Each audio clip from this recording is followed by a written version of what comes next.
Bismillahirrahmanirrahim. Assalamualaikum warahmatullahi wabarakatuh. Waalaikumsalam warahmatullahi wabarakatuh. Alhamdulillah hamdan katsiran tayyiban mubarakan fih kama yuhibbu rabbuna wa yardah. Asyhadu an la ilaha illallah wahdahu la syarika lah iqraran bihi wa tauhidan wa asyhadu anna Muhammadan 'abduhu wa rasuluh. اللهم صل على محمد وعلى آل محمد كما صليت على إبراهيم وعلى آل إبراهيم إنك حميد مجيد اللهم بارك على محمد وعلى آل محمد كما باركت على إبراهيم وعلى آل إبراهيم إنك حميد مجيد أما بعد segala puji bagi Allah Subhanahu wa taala yang masih menjaga kita di atas nikmat iman dan Islam. Segala puji bagi Allah Jalla Jalaluhu Rabbul Alamin yang masih mengizinkan kita untuk bisa beribadah kepadanya, yang dengan kenikmatan yang begitu banyaknya kita bisa mendekatkan diri kepada Allah Subhanahu wa taala. Dan semoga Allah Subhanahu wa taala terus menjaga kita di atas hidayah kebenaran, memberikan kepada kita istiqamah di atasnya sampai kita berhak meraih husnul khatimah. Allahumma amin. Jamaah kaum muslimin dan muslimat, teman-teman fillah rahimani wa rahimakumullah. Allah Subhanahu wa taala berfirman di surah Al-Ahqaf ayat ke-15. Di surah Al-Ahqaf ayat ke-15. Dari ayat ini kita mengambil tema kajian di waktu pagi hari ini, yaitu tentang pentingnya kita merenung, bermuhasabah ketika usia kita sudah memasuki angka 40. Dan hitungan 40 di sini bukan 40 tahun secara kalender Masehi, tetapi 40 tahun secara kalender Hijriah. Dan ternyata hitungan kalender Hijriah itu lebih cepat dibandingkan dengan kalender Masehi. Maka bisa jadi mungkin seseorang secara kalender Masehi usianya baru 38 lebih atau 39 tahun. Ternyata secara kalender Hijriah dia sudah berusia 40 tahun. Di surah Al-Ahqaf ayat 15 ini Allah Subhanahu wa taala berfirman, A'udzu billahi as-sami'il 'alim minasyaitonir rajim min hamzihi wa nafthihi wa nafthihi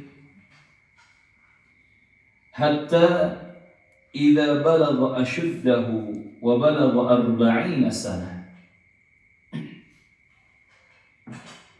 qala rabbi awzi'ni an ashkura ni'mataka allati an'amta 'alayya wa 'ala walidayya wa an a'mala salihan tardah wa aslih li fi dhurriyyati inni tubtu ilaika wa inni minal muslimin hatta idza balagha ashuddahu wa balagha 40 sanah, sehingga apabila dia telah dewasa dan telah mencapai usia 40 tahun, maka dia berdoa kepada Allah Subhanahu wa taala, Rabbi auzi'ni, wahai Tuhanku ya Allah, wahai Rabbku ya Allah, berilah aku petunjuk, an ashkura ni'mataka allati an'amta 'alayya wa 'ala walidayya, untuk aku bisa mensyukuri nikmat-Mu yang telah Engkau berikan kepadaku, yang telah Engkau berikan juga kepada kedua orang tuaku, wa an a'mala salihan tarallah, dan beri aku petunjuk untuk aku bisa mengerjakan amal-amal saleh yang engkau ridhoi. Wa aslih li fi dzurriyyati, dan perbaiki untukku keadaan anak cucu keturunanku. Perbaikilah untukku amal-amal anak cucu keturunanku.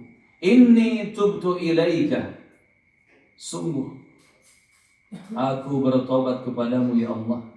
Wa inni minal muslimin, dan sungguh aku menyatakan diri bahwa aku termasuk golongan orang-orang yang berserah diri.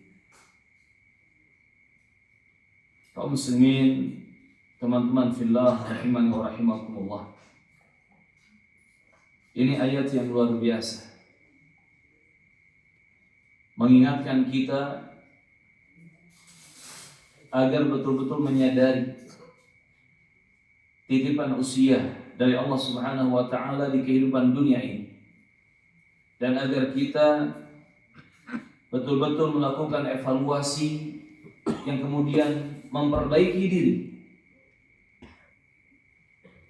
tentang apa yang sudah kita lalui di perjalanan dunia ini dengan waktu puluhan tahun. Kata Imam Ibnu Katsir Abul Fida rahimahullah ta'ala, ketika beliau menjelaskan Al-Ahqaf ayat ke-15 tadi, ayat yang mulia ini menunjukkan bahwa usia arba'una sanah, 40 tahun, itu adalah puncak kematangan akal. Usia 40 tahun merupakan puncak kesempurnaan pemikiran dan merupakan waktu terbaik untuk bersyukur kepada Allah Subhanahu wa taala, serta momentum yang sangat tepat untuk segera kembali kepada Allah Subhanahu wa taala dengan taubat yang sebenar-benarnya. Jadi banyak hal yang harus dimuhasabah, yang harus dievaluasi dan diperbaiki atau disempurnakan ketika seorang hamba sudah memasuki usia 40 tahun secara hitungan kalender Hijriah. Yang kata Abdullah Ibnu Abbas, Abul Abbas radhiyallahu anhuma, seorang ulama besar dari kalangan sahabat Nabi, Ibnu Abbas menjelaskan, siapa saja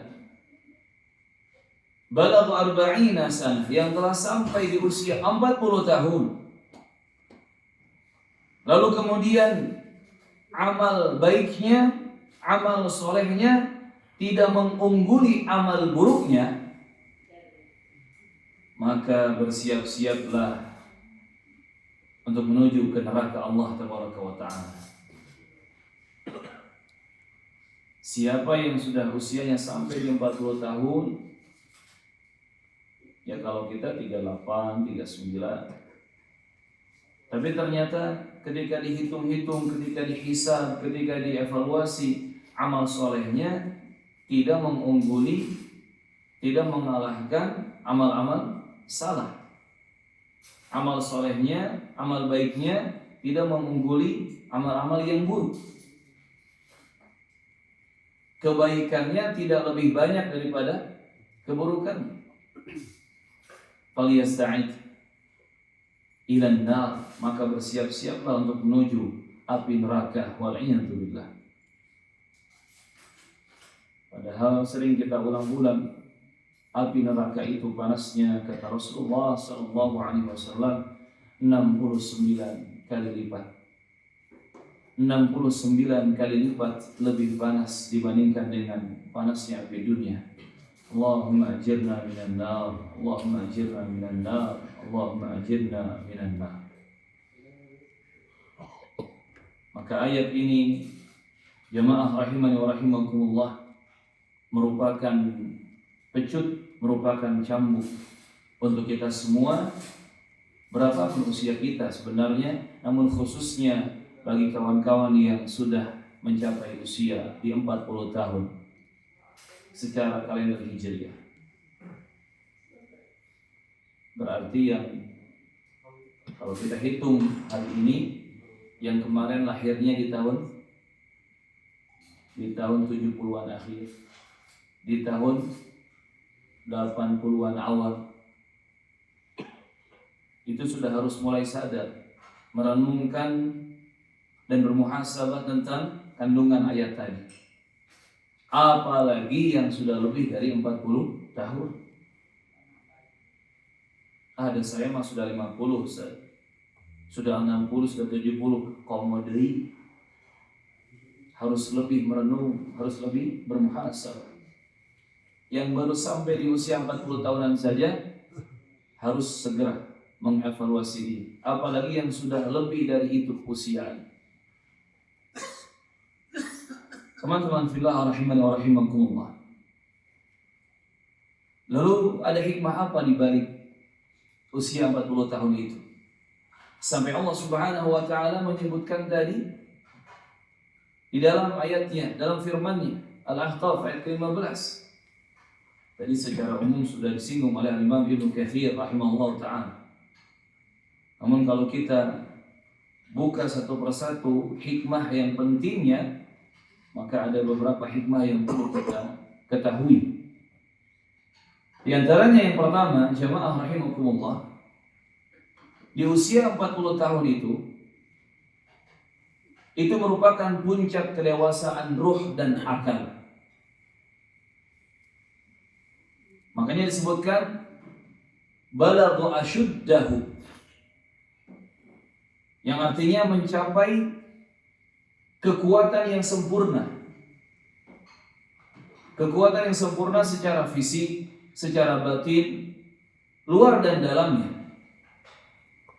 Di mana di usia ini manusia itu biasanya sudah memahami hakikat hidup,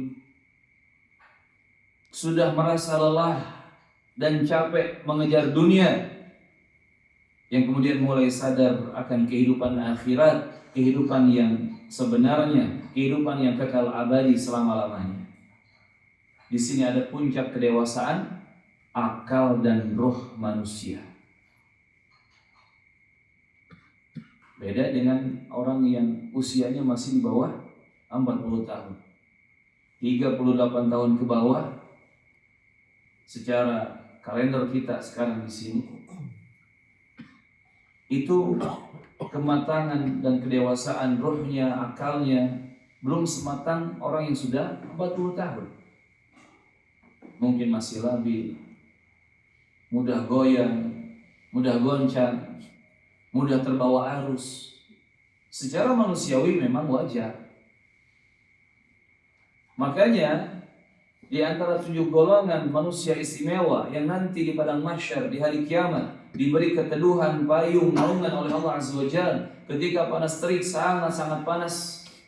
Bagaimana tidak panas matahari di atas kepala kita semua, matahari akhirat hanya 2 km kurang, sangat dekat. Dari 7 golongan tersebut, di antaranya adalah wasyabun nasya'a fi ibadatillah, seorang hamba yang dia tumbuh kembangnya hidup di dalam peribadahan kepada Allah Subhanahu wa taala. Dia hidup tumbuh kembangnya menuju dewasa di atas amal-amal saleh, di atas lingkungan dan amal ibadah kepada Allah Subhanahu wa taala. Lihat, pemuda yang bisa ke masjid, pemuda yang bisa bangun untuk sholat subuh, pemuda yang bisa sholat berjamaah di masjid, pemuda yang bisa bakti kepada orang tua, pemuda yang bisa menjaga lisannya, menjaga sikap perbuatannya, pemuda yang bisa berakhlak mulia, bahkan pemuda yang bisa menjadi ahli Quran. Itu diistimewakan oleh Allah Azza wa Jalla, dan memang tidak banyak pemuda yang seperti itu. Tapi kalau sudah 40 tahun, 50 tahun, 60 tahun, apalagi lebih dari itu, banyak sadarnya, banyak ibadahnya, banyak baiknya, itu wajar. Tapi kalau di bawah 40 tahun, apalagi yang masih muda-muda, para remaja, bisa jadi ahli ibadah, bisa beramal soleh, itu luar biasa. Karena ujiannya begitu berat masa muda itu. Sampai disebutkan masa muda, masa yang berapi-api.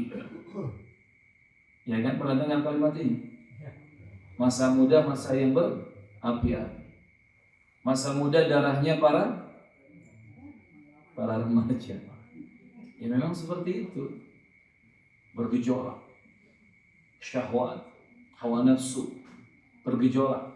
Ditambah dengan kekuatan fisik, ditambah dengan kesehatan, kebugaran, dan seterusnya. Maka siapa pemuda yang bisa menghabiskan waktu mudanya dengan ibadah kepada Allah, itu diistimewakan oleh Allah Azza wa Jalla dunia akhirat. Lalu yang kedua, teman-teman fillah rahimakumullah, di usia 40 tahun itu adalah momentum untuk muhasabah dan juga bertobat dengan taubatan nasuha.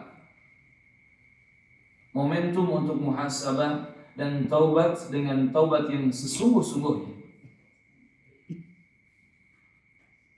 Tadi doanya panjang, disebutkan oleh Allah Azza wa Jalla untuk dibaca oleh hamba-hambanya, khususnya yang sudah memasuki usia 40 tahun.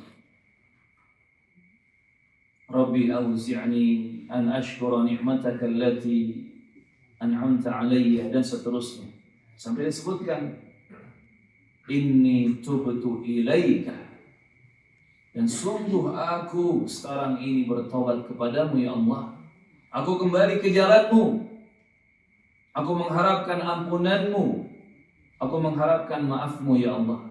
Aku bertobat kepadamu dengan taubatan nasuha. Ini doa, kata para ulama, hendaknya dibaca oleh semua kita dengan penuh kesadaran. Dan biasanya yang sudah masuk usia 40 tahun, itu kesadarannya tadi sempurna.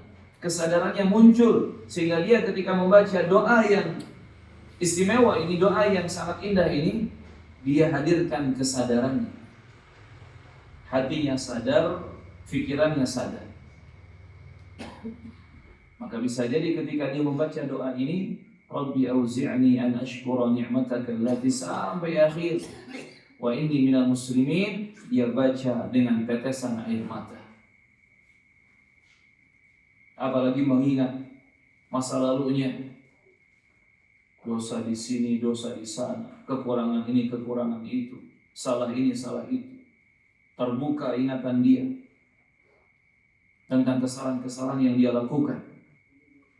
Namun jika seseorang teringat akan dosa dan kesalahannya, lalu dia menyesal, lalu dia beristighfar, minta ampun kepada Allah, itu adalah nikmat.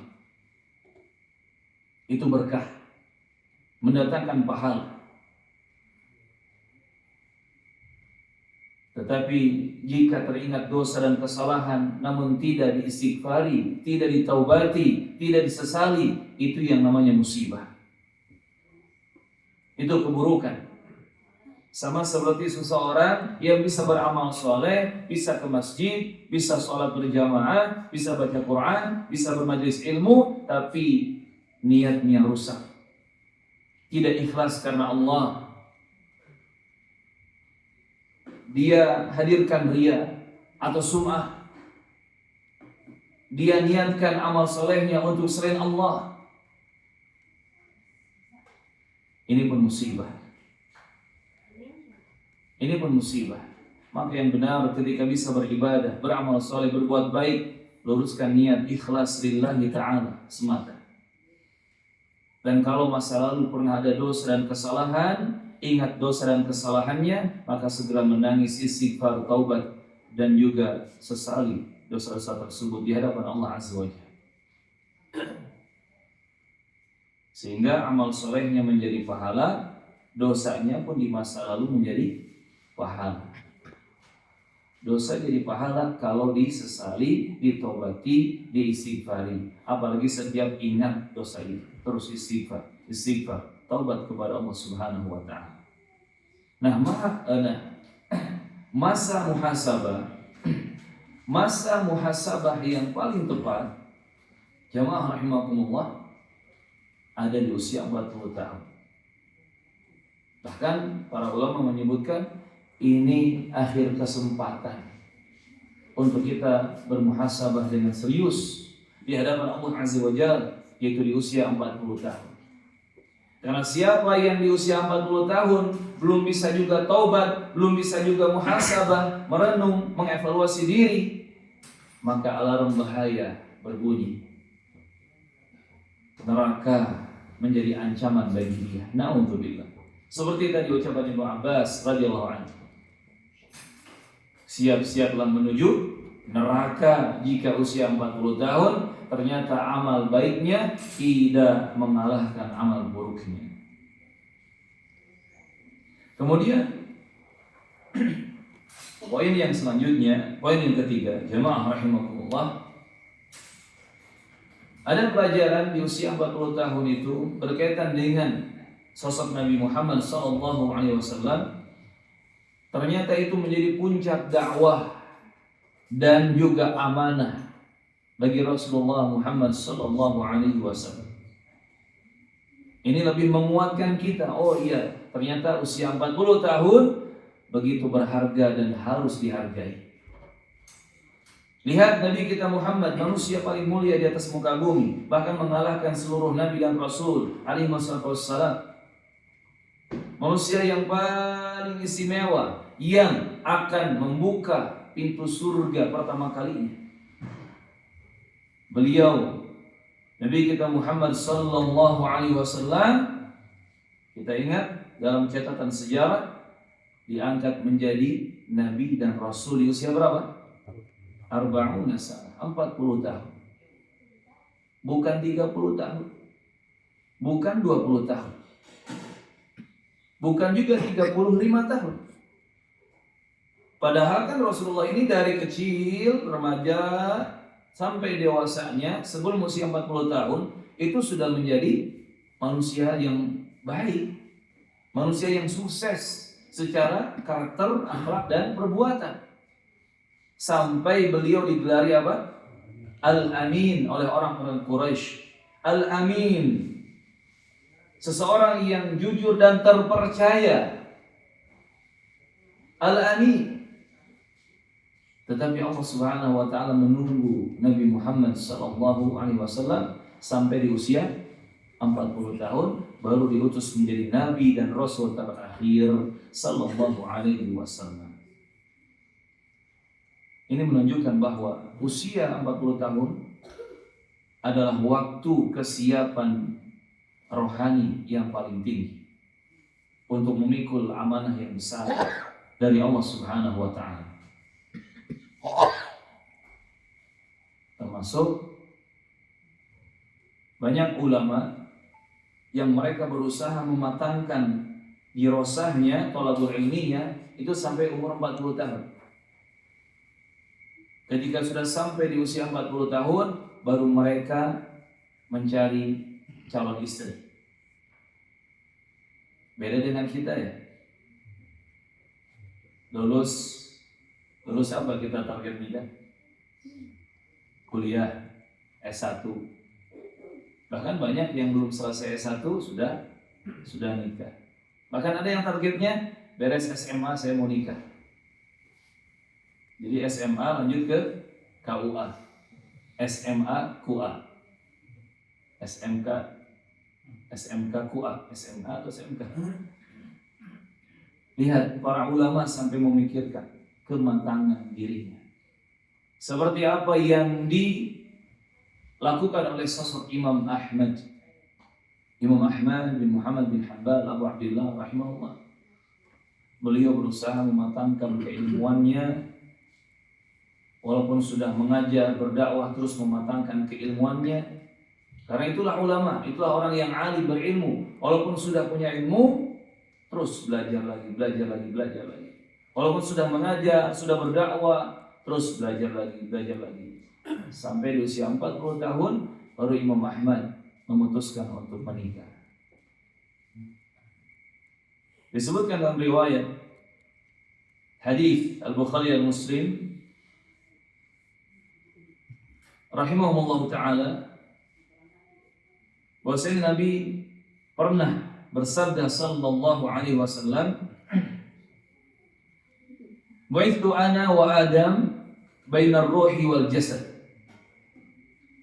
Kata Nabi Muhammad sallallahu alaihi wasallam, aku diutus, yakni menjadi nabi oleh Allah Subhanahu wa taala, antara aku dan Nabi Adam itu di antara roh dan jasad. Wa ana arba'una sana, dan aku berusia 40 tahun. Maksudnya roh Rasulullah dan jasad Rasulullah sama dengan apa yang ketika itu dialami oleh Nabi Adam. Rohnya dan jasadnya sempurna di usia 40 tahun, maka diutus menjadi nabi oleh Allah Subhanahu wa taala. Ini kata Nabi Muhammad SAW. Dan para ulama, mayoritas ulama berpendapat Nabi Muhammad menjadi nabi, diutus menjadi rasul oleh Allah Azza wa Jalla di usia 40 tahun. Itu pendapat yang paling kuat. Dan ternyata ketika diutus menjadi nabi, Allah Subhanahu wa taala memberikan amanah yang besar kepada Nabi kita Muhammad SAW. Puncak dakwah, puncak amanah yang terbesar, Nabi pikul di usia 40 tahun. Dan sebelum Nabi mencapai usia 40 tahun, mengalami pengangkatan sebagai Nabi dan Rasul terakhir oleh Allah Azza wa Jalla, itu beliau sudah melewati berbagai macam pengalaman hidup. Sampai tadi digelari Al-Amin. Bahkan orang-orang percaya dengan Nabi Muhammad Sallallahu Alaihi Wasallam luar dalam, sampai mereka menitipkan barang-barang berharga mereka di rumah Nabi Muhammad Sallallahu Alaihi Wasallam.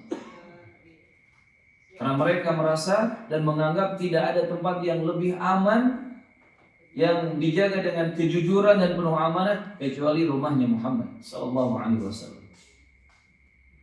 Makanya ketika dikejar-kejar Rasulullah ini oleh orang-orang Quraisy, orang-orang kafir Quraisy untuk dibunuh, Rasulullah lari bersama Abu Bakar. Rasulullah lari bersama Abu Bakar, tetapi Rasulullah tidak menyia-nyiakan amanah yang masih ada di rumahnya. Sampai Nabi Muhammad menugaskan atau memposisikan Ali bin Abi Thalib untuk tinggal di rumah Rasulullah, bukan hanya untuk mengelabui orang-orang kafir Quraisy agar Ali tidur di ranjang Nabi, bukan hanya mengelabui, tetapi ada tugas lain, agar Ali bin Abi Thalib juga menjaga barang-barang titipan orang Quraisy yang masih ada di rumah tersebut untuk nanti diberikan kepada para pemiliknya. Sama seperti itu, jemaah. Maka usia 40 tahun itu adalah puncak dari kehebatan karakter seseorang, termasuk puncak dari beban yang sangat mulia yang Allah berikan kepada hamba-hambanya. Kemudian hikmah yang keempat, jamaah teman-teman fillah rahimani wa rahimakumullah, 40 tahun adalah awal usia untuk kembali, yang para ulama sebut dengan istilah at-taubah al-kubra. At-taubah al-kubra, taubat yang besar. Setiap hari kita taubat. Dari mulai kita balik dewasa umur 17, 15 atau 20 sampai usia sebelum 40 tahun, kita terus istighfar, taubat. Nabi Muhammad saja sallallahu alaihi wasallam ketika la yughanu ala qalbi, kata beliau, hatiku terasa gelisah, baru gelisah, merasa enggak nyaman, merasa enggak tenang. Wa inni la astaghfirullah wa atubu ilaihi mi'ata marrah, maka sungguh aku langsung beristighfar dan taubat kepada Allah sebanyak 100 kali. Nabi mencontohkan kepada kita, baru ujian ketidaktenangan hati, kegelisahan, merasa resah, ada istilah apa? Gegana, gelisah, galau, merana. Pernah dengar istilah ini? Baru gegana saja, gelisah, galau, merana, Nabi sudah langsung istighfar, taubat 100 kali. Padahal nggak ada dosa, nggak ada kesalahan yang Nabi perbuat. Hanya kondisi hatinya tidak tenang. Apalagi dengan kita jemaah. Jelas-jelas kita melakukan kesalahan, jelas-jelas kita terjatuh ke dalam dosa. Maka istighfar dan taubatnya harus lebih banyak, harus lebih serius. Setiap hari kita istighfar. Namun ketika sampai di usia 40 tahun, inilah momentum dan masa untuk kita melakukan taubat kubra, taubat terbesar, serius untuk kita memperbaiki kehidupan. Betul-betul kita menata kembali, menata ulang apa visi misi hidup kita. Sampai mungkin kita harus bersih-bersih di rumah, membersihkan benda-benda dan fasilitas yang ini nggak ada manfaatnya untuk akhirat saya.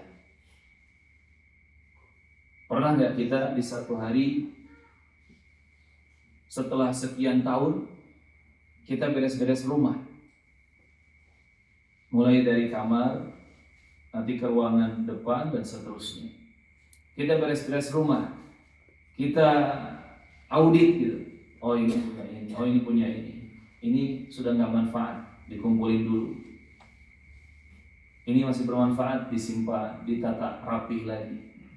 Nanti yang sudah tidak bermanfaat dipilah-pilih lagi. Oh ini bisa diberikan ke orang, disedekahkan, dihadiahkan. Oh ini sampah, ini rusak, harus dibuang. Nah seperti kita membereskan dan merapihkan atau menata ulang kembali rumah kita. Di usia 40 tahun kita harus menata ulang kehidupan kita. Visi misinya harus jelas. Semua dibersihkan. Lisan kita dibersihkan dari penyakit-penyakit lisan. Hati kita dibersihkan dari penyakit-penyakit hati. Pikiran, tujuan hidup, orientasi hidup, visi misi hidup, semua dibersihkan. Momentum untuk taubat yang besar, taubat yang sesungguhnya. Dan banyak ulama Islam di zaman dahulu as-salafus salih rahimahullah ta'ala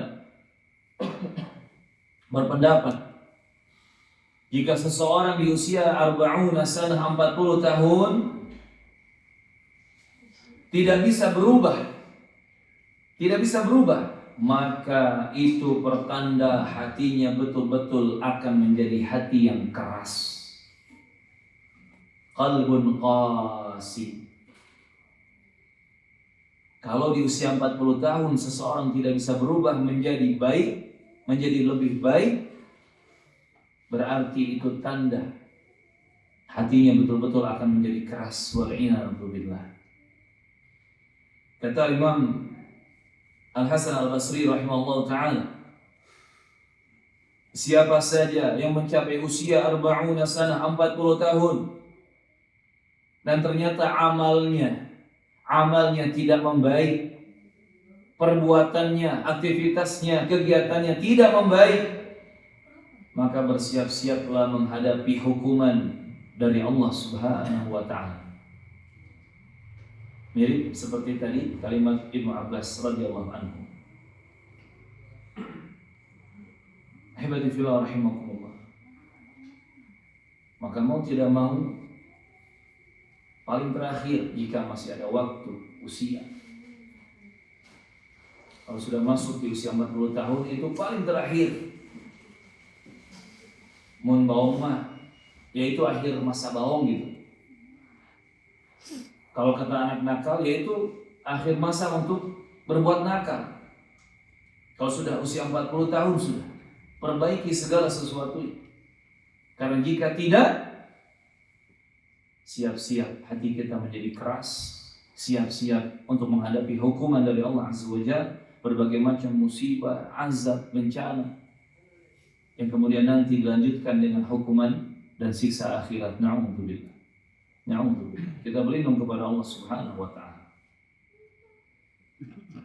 Maka kita diingatkan betul-betul jiwa kita digugah dengan doa yang tadi Allah sebutkan di surah Al-Ahqaf ayat 15. Rabbi auzi'ni an ashkura ni'mataka allati an'amta 'alayya wa 'ala walidayya wa an a'mala salihan tardah.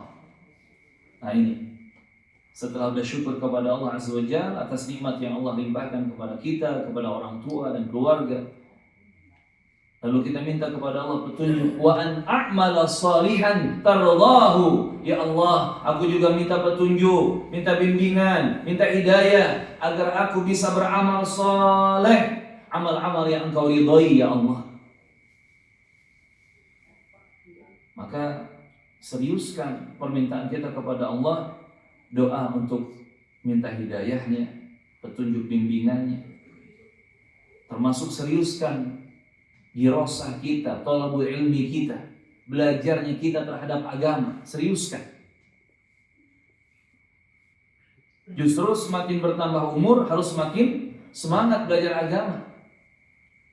Kalau dunia kan kebalik, semakin bertambah umur ya sudah merasa cukup saja dengan ilmu dunia. Dulu ketika masih SMP, SMA, di bangku kuliah, S1, S2, S3, semangat tuh belajar ilmu dunia. Ketika sudah usia sepuh, bertambah usia, sudah merasa cukup dengan ilmu dunia. Memang seperti itu harusnya. Namun sebaliknya urusan ilmu agama, akidah, tauhid apalagi, kemudian fikihnya, akhlaknya, bahkan bahasa Arab yang menjadi wasilah atau mediator untuk kita bisa memahami Quran dan hadis dengan mudah. Semakin bertambah usia kita harus semakin semangat belajar ilmu agama. Subhanallah, alangkah indahnya ketika Allah memisahkan ruh dari tubuh kita dan kita sedang sibuk dengan belajar ilmu agama. Ada beberapa kejadian, termasuk di beberapa bulan kemarin. Seorang sepuh penuntut ilmu di Masjid Nabawi, wafatnya beliau di halaqah ilmu, di majlis ilmu di Masjid Nabawi, dalam keadaan duduk bersimpul di hadapan ulama atau guru bersama para penuntut ilmu yang lain. Tangannya masih memegang kitab dan buku catatan, masih memegang pena untuk menulis, duduk dengan rapi, dengan penuh akhlak mulia. Allah wafatkan di situ dalam usia yang sudah tidak muda lagi, di atas 60 tahun usianya. Dan ternyata beliau di masa tuanya memang sudah rajin dan menyibukkan diri untuk hadir di majelis ilmu di Masjid Nabawi. Allahu Akbar. Dan ingat kata para ulama rahimahullah ta'ala, seseorang itu akan diwafatkan oleh Allah Azza wa Jalla, dimatikan di atas kebiasaannya. Makanya kalau usia 40 tahun kita masih hidup, sudah siap-siaplah untuk memiliki kebiasaan yang baik, kebiasaan yang soleh. Yang kita tidak tahu kapan kita mati, namun kita berusaha untuk mati di atas kebiasaan yang baik, kebiasaan yang diridhoi oleh Allah Subhanahu wa taala.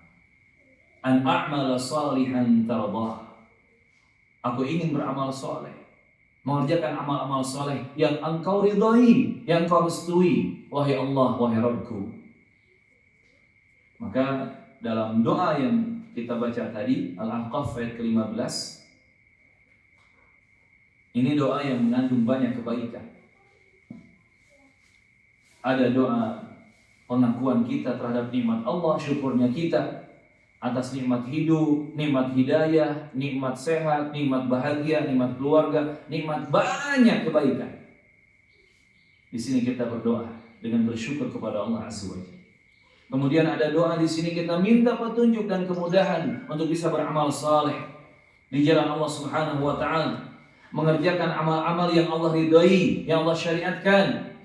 Bukan kita melakukan perbuatan-perbuatan sesuai hawa nafsu atau keinginan syahwat, bukan. Tapi kita minta petunjuk kepada Allah untuk beramal saleh, amal yang Allah ridhai, yang Allah syariatkan. Sampai pada kita minta perbaikan dan kebaikan untuk keturunan kita. Salah dzurriyyah, kebaikan anak cucu keturunan kita. Wa taslih lahum, dan perbaikan untuk mereka. Agar amal-amal soleh kita ini berlanjut kepada anak cucu keturunan kita. Sehingga yang dituntut menjadi soleh bukan hanya anak-anak soleh, bukan anak-anak kita saja, tetapi para orang tua, ibu dan ayah juga dituntut menjadi orang tua yang saleh. Ingat kisah di surah Al-Kahfi ketika Nabi Khidir dan Nabi Musa alaihi wassalam berusaha untuk menahan kekokohan suatu bangunan di satu kota agar tidak roboh. Alasannya agar harta benda yang tersimpan di bawah bangunan itu, warisan yang banyak untuk dua anak yatim di kota tersebut yang masih kecil-kecil itu terjaga, tidak terbongkar, tidak diambil oleh orang jahat. Lihat, Allah Azza wa Jalla menjaga, melindungi dua anak yatim beserta harta benda warisannya yang banyak. Dan alasannya apa? Disebutkan di surah Al-Kahfi, wa kana abuhuma shaliha, karena ayah dari dua anak yatim tersebut adalah orang soleh. Lihat, ada keberkahan dari orang tua yang soleh untuk anak cucu keturunannya. Sama seperti keberkahan dari anak soleh untuk orang tuanya. Anak soleh itu mengalirkan pahala jariah, walaupun orang tua sudah meninggal dunia. Dan yang ajaibnya, yang mencengangkan dari kisah tadi dua anak yatim di Madinah atau di kota itu, Madinah maksudnya kota di dalam surat Al-Kahfi ini. Kata Ibnu Qayyim rahimahullah, bapak yang dimaksud di dalam ayat tersebut bukan bapak kandung langsung, tetapi kakek mereka di generasi ketujuhnya. Jadi dua anak yatim itu punya kakek di generasi ketujuh. Nah, kakek mereka di generasi ketujuh itu adalah orang yang soleh. Jadi si kakek ini orang yang soleh, hamba Allah yang bertakwa. Dia punya keturunan ke-1, 2, 3, 4, 5, 6, 7. Nah, keturunan ke-7 ini diantaranya tadi dua anak yatim ini. Lihat jemaah, karena sebab kesolehan seorang hamba sampai 7 turunan, anak cucu keturunan yang mendapatkan keberkahan dari orang tua yang soleh. Ini kata Al-Imam Ibnu Qayyim rahimahullah ta'ala. Betul-betul ajaib, amazing, betul-betul luar biasa kesolehan orang tua itu. Maka kita semua jangan hanya menuntut anak-anak kita harus bagus, harus soleh, harus baik, tetapi kita pun sebagai orang tua harus menuntut diri kita agar menjadi orang tua yang soleh. Maka di sini banyak pelajaran yang bisa kita raih, yang bisa kita dapatkan. Ahibati fillah, teman-teman fillah, rahimani wa rahimakumullah. Dan ada nasihat dari Imam Umar bin Abdul Aziz rahimahullah, di mana Khalifah Umar bin Abdul Aziz yang kata para ulama ini khalifah kelima. Khalifah pertama Abu Bakar, kedua Umar, ketiga Utsman, keempat Ali bin Abi Thalib, yang kelima langsung loncat ke Umar bin Abdul Aziz rahimahullah ta'ala. Umar bin Abdul Aziz yang punya garis keturunan dari Umar bin Khattab lewat ibunya. Jadi ibunya Umar bin Abdul Aziz ini masih ada darah keturunan sampai ke Umar bin Khattab. Umar bin Abdul Aziz seorang pemimpin penguasa yang juga ahli ilmu agama, ahli ibadah. Beliau mengatakan, Jika seseorang sudah berusia 40 sana, 40 tahun, maka hendaklah dia bersiap-siap untuk mati. Falyasta'id lil maut. Maka hendaknya dia bersiap-siap untuk kematian. Maksudnya para ulama rahimahullah ta'ala, bukan putus asa. Maksudnya bersiap-siap untuk mati di sini bukan putus asa.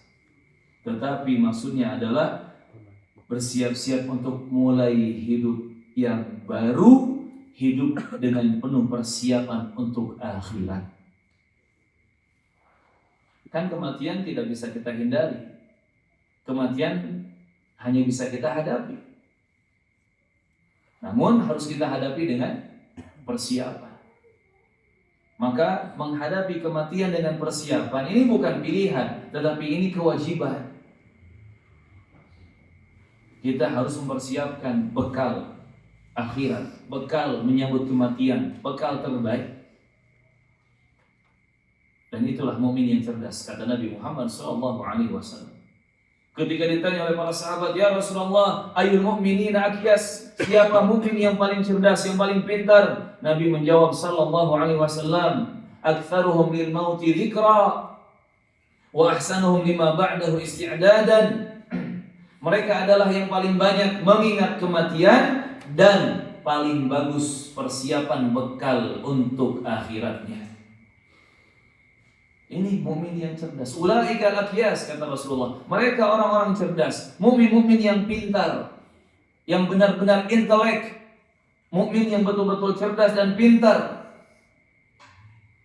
yang banyak mengingat kematian, banyak ingat mati, dan paling bagus persiapannya untuk bekal kehidupan akhirat. Dan di usia 40 tahun bisa kita katakan itulah kesempatan terakhir untuk kita mempersiapkan bekal terbaik. Karena kalau tidak dimulai di usia 40 tahun, maka kesananya akan lebih susah lagi. Mungkin jamaah pernah lihat ada orang umurnya sudah 60, 70, tapi kok amalannya, perbuatannya, tingkah lakunya masih pikas beuleun, masih pidosaeun, masih pi azabun. Bisa jadi mungkin dulu ketika usia 40 tahunnya dia tidak merenung, dia tidak muhasabah, dia tidak mengevaluasi diri, dia tidak memperbaiki dirinya. Na'udzubillah. Sehingga nanti lebih sulit kesananya.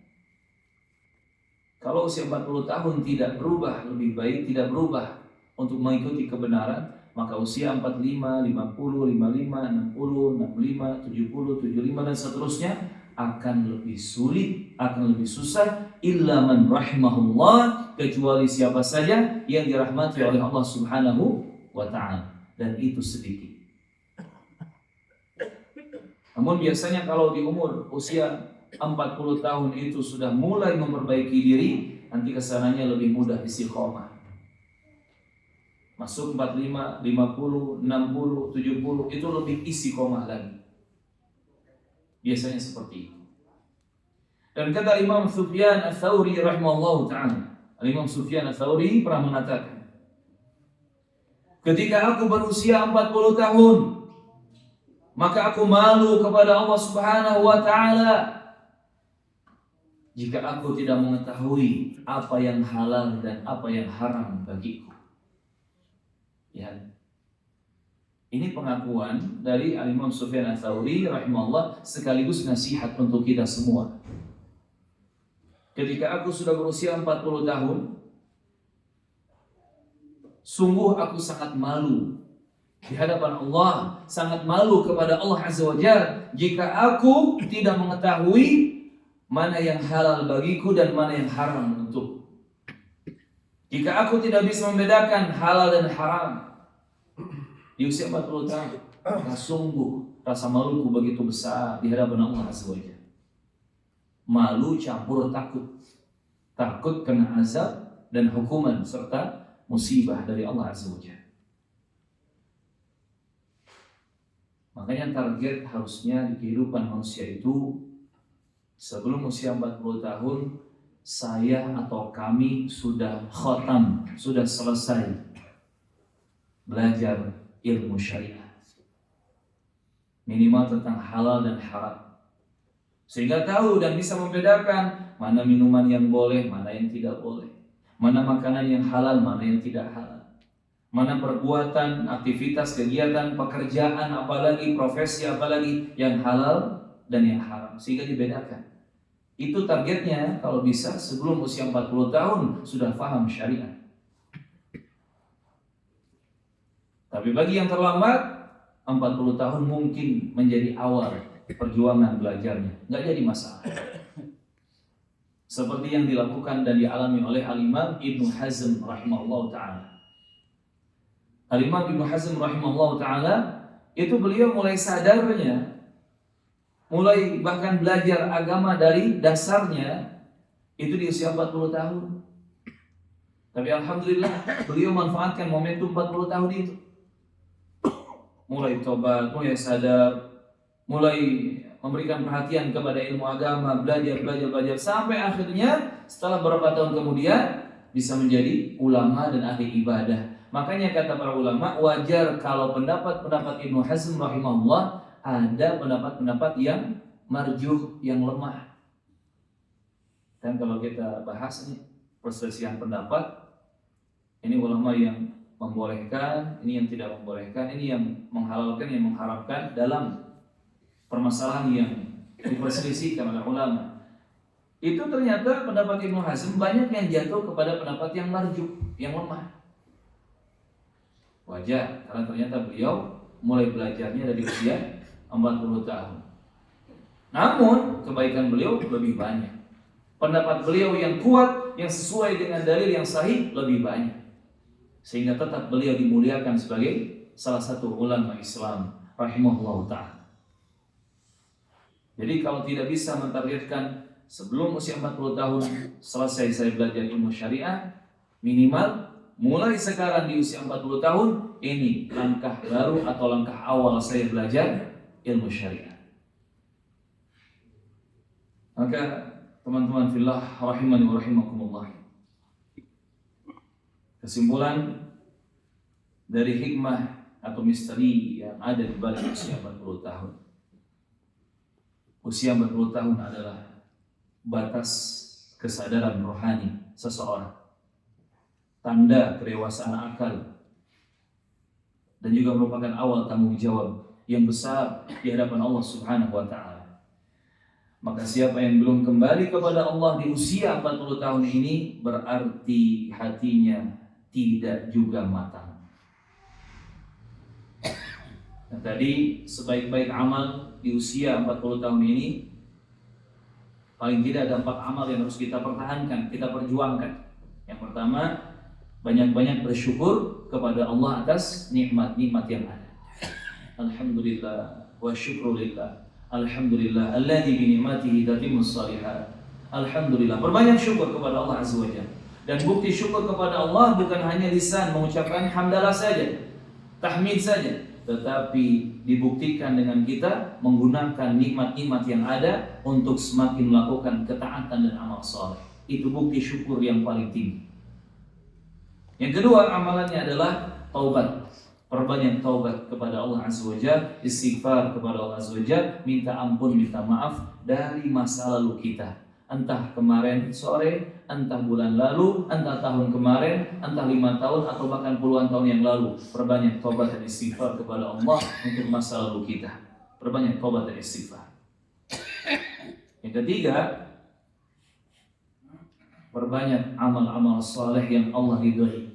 Mulai rajin, mulai semangat untuk mengamalkan amal-amal saleh yang sesuai dengan syariat Allah dan Rasulnya sallallahu alaihi wasallam. Tentunya ikhlas amalannya karena Allah kita lakukan, dan tata cara pengamalannya betul-betul sesuai dengan sunnah ajaran Nabi Muhammad dan para sahabatnya radhiyallahu anhum.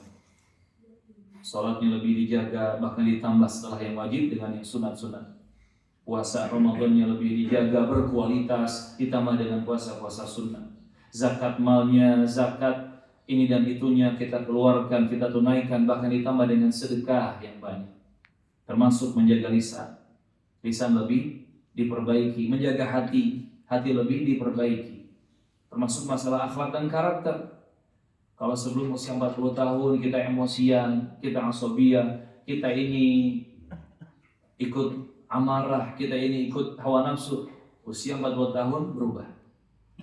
Jadi tenang hidupnya, lebih kalem, penyabar, pemaaf, dewasa, bijak dalam berpikir. Walaupun kedewasaan itu dan kebijakan itu lebih tepatnya dikarenakan faktor ilmu sebetulnya, bukan faktor usia. Makanya yang sudah usianya semakin larut, semakin senja, semakin sepuh, dituntut banyak ilmunya agar semakin dewasa, semakin bijak. Karena yang membuat kita dewasa dan bijak adalah keilmuan, bukan hanya sekadar faktor umur atau usia. Yang pasti poin ketiga, perbanyak amal saleh yang Allah ridai. Semakin banyak ngumpulnya di masjid, semakin bertanggung jawab kepada keluarga, pokoknya semakin beramal saleh.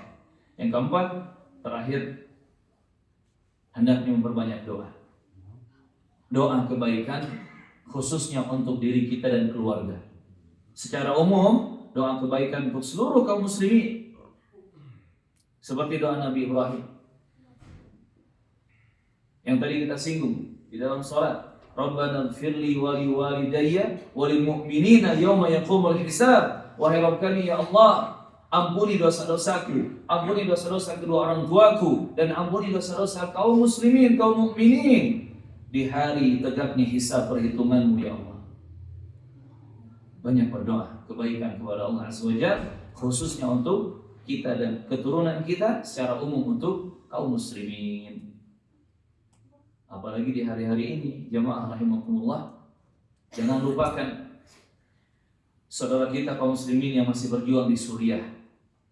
Ini Suriah walaupun sudah merdeka, sudah dipimpin oleh pemimpin yang muslim, bahkan ahli ibadah insyaallah, pemimpin yang baik. Namun tentara-tentara Syiah dan Yahudi di Suriah ini masih ada, masih menyerang kaum muslimin, rakyat Suriah dan pemimpin yang baru. Tetap kita doakan mereka. Termasuk saudara kita kaum muslimin di Palestina, di Gaza khususnya, dan di daerah-daerah lain di Palestina. Karena seperti yang kita tahu, orang-orang Yahudi kafir lanatullah alaihim itu, setiap mereka menyepakati genjatan senjata, ternyata mereka yang melakukan pengingkaran. Walaupun terjadi sekarang ini gencatan senjata katanya, tapi ternyata mereka masih terus menembak, membombardir dan membunuh saudara kita kaum muslimin di Palestina. Termasuk yang terbaru di Sudan.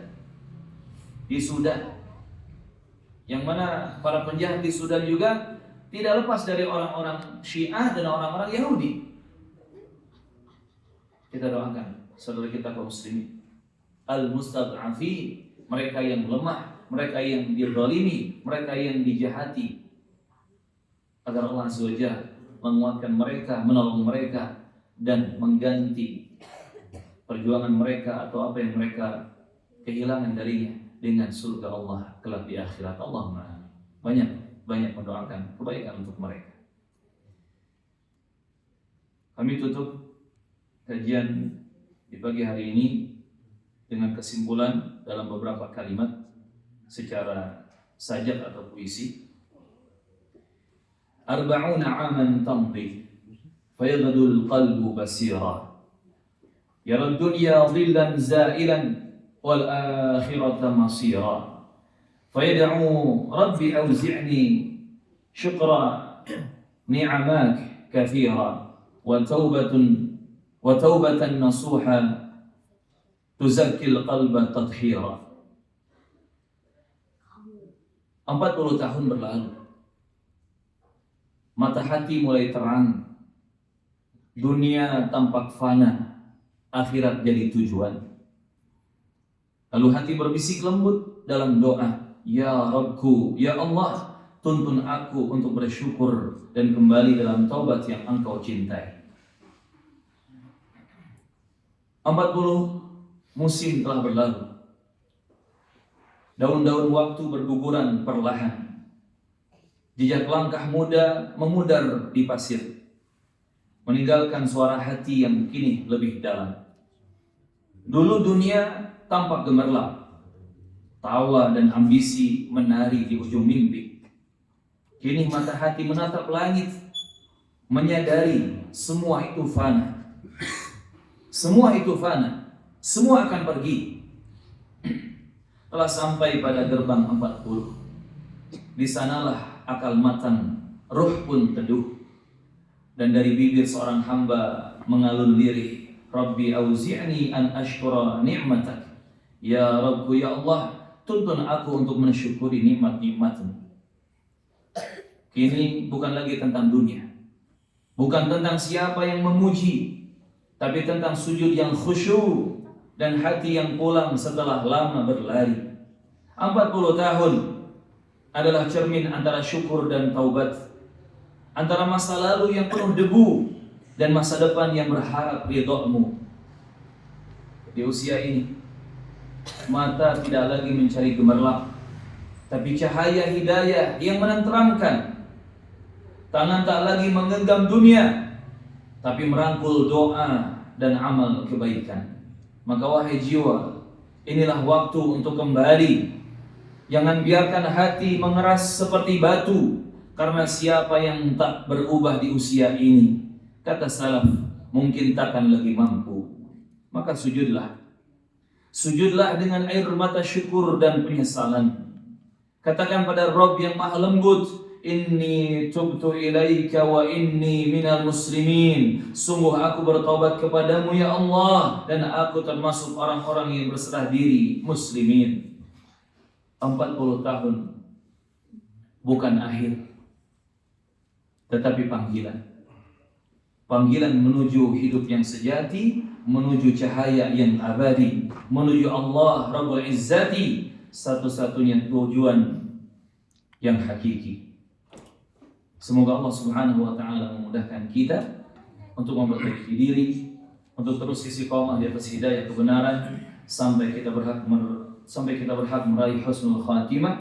Dan semoga Allah Subhanahu wa taala mengampuni dosa-dosa kita, menjauhkan kita dari mara bahaya dunia dan akhirat, dan semoga Allah Azza wa Jalla segera memberikan pertolongan kepada saudara kita kaum muslimin yang tertindas di mana pun berada. Allahumma ansuril muslimin wal mujahidin fi kulli makan. Allahumma ansuril al-mustad'afina min ikhwanina al-muslimin fi kulli makan fi kulli balad bi nusrika al-aziz ya arhamar rahimin. Allahumma rabbana atina fid dunya hasanah wa fil akhirati hasanah wa qina adzabannar. Ini yang bisa disampaikan. Mohon maaf jika ada salah dan kurang. Kita tutup dengan kafaratul majlis. Subhanakallahumma wa bihamdik asyhadu an la ilaha illa anta astaghfiruka wa atubu ilaik. Wassalamualaikum warahmatullahi wabarakatuh. Waalaikumsalam warahmatullahi wabarakatuh.